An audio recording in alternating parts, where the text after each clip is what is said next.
राधे राधे। कार्तिक महात्म्य 17वां अध्याय। नारद जी बोले, इसके बाद जलंधर ने रुद्र का अद्भुत पराक्रम देख शिव जी को मोहित करते हुए माया से गौरी की रचना की। रथ में बंधी गौरी को शिव जी ने रोती तथा निशुंभ आदि दैत्यों द्वारा मारी जाते देखा। गौरी की यह दशा देखकर शिव जी उद्विग्न मन हो अपने पराक्रम को भूल नीचा सिर कर खड़े हो गए। इसके बाद जलंधर ने फूंक पर्यंत घुसे हुए 3 बाणों से शिव जी के सिर, छाती और पेट में वेग से मारा। कुछ क्षण बाद विष्णु द्वारा चेताए जाने पर शिव जी ने उस माया को जान लिया और भयानक रूप धारण करके ज्वाला की माला अर्थात ज्वाला के समूह से अति भयंकर हो गए। उनका अत्यंत भयानक रूप देखकर दैत्य उनके सम्मुख खड़े रहने को समर्थ नहीं हुए, किंतु अन्य 10 दिशाओं को भाग गए। तब रुद्र ने उन शुंभ निशुंभ नाम के दोनों दैत्यों को श्राप दिया कि तुम मेरे युद्ध से भागे हो, इस कारण गौरी के हाथों से मारे जाओगे। तब जलंधर ने वेग से पैने बाणों की वर्षा की। तब भूमंडल बाण रूपी बड़े अंधकार से आच्छादित हो गया। जैसे ही शिव जी ने उसके बाण समूह को वेग से काटा, वैसे ही उस बलि ने परिघ से बैल को मारा। उस प्रहार से रणभूमि से लौटा हुआ वह बैल रुद्र के खींचने पर भी रणभूमि में नहीं रुका। तदनंतर भयानक शरीर धारण करने वाले शिव जी ने अति क्रोधित हो सूर्य के समान तेजस्वी सुदर्शन चक्र वेग से चलाया। आकाश और पृथ्वी को प्रज्वलित करता हुआ वह चक्र वेग से पृथ्वी तल में गिरकर और बड़े विशाल नेत्र वाले जलंधर के सिर को शरीर से अलग कर दिया।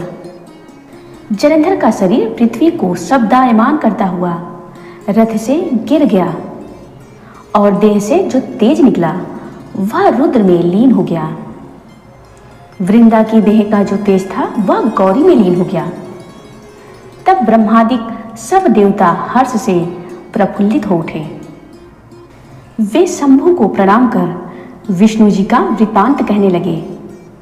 देवता बोले, हे महादेव, आपने देवताओं के शत्रु से उत्पन्न भय से सबकी रक्षा की है। इसके अतिरिक्त एक और भय उत्पन्न हो गया है, उसमें अब हम क्या करें? वह यह कि विष्णु जी वृंदा की सुंदरता से मोहित होकर वहीं अर्थात वृंदा की चिता भस्म में पड़े हुए हैं। रुद्र बोले, हे देवताओं, विष्णु जी का मोह दूर करने के लिए तुम शरण में जाने योग्य मोहिनी माया की शरण में जाओ, वह तुम्हारा कार्य करेंगी। नारद जी बोले, ऐसा कहकर शिव जी सब गणों सहित अंतर ध्यान हो गए और देवता मूल प्रकृति अर्थात माया की स्तुति करने लगे।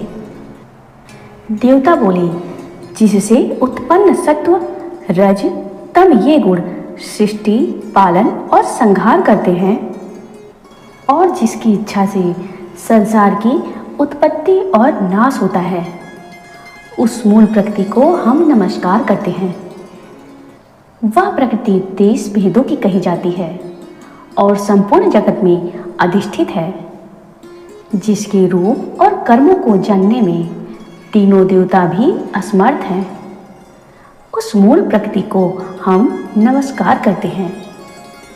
जिसकी भक्ति से युक्त पुरुष सदा दारिद्र्य, भय, मोह और तिरस्कार आदि को नहीं प्राप्त होते, ऐसा और जिसे भक्त प्यारे हैं, उस मूल प्रकृति को हम सदा नमस्कार करते हैं।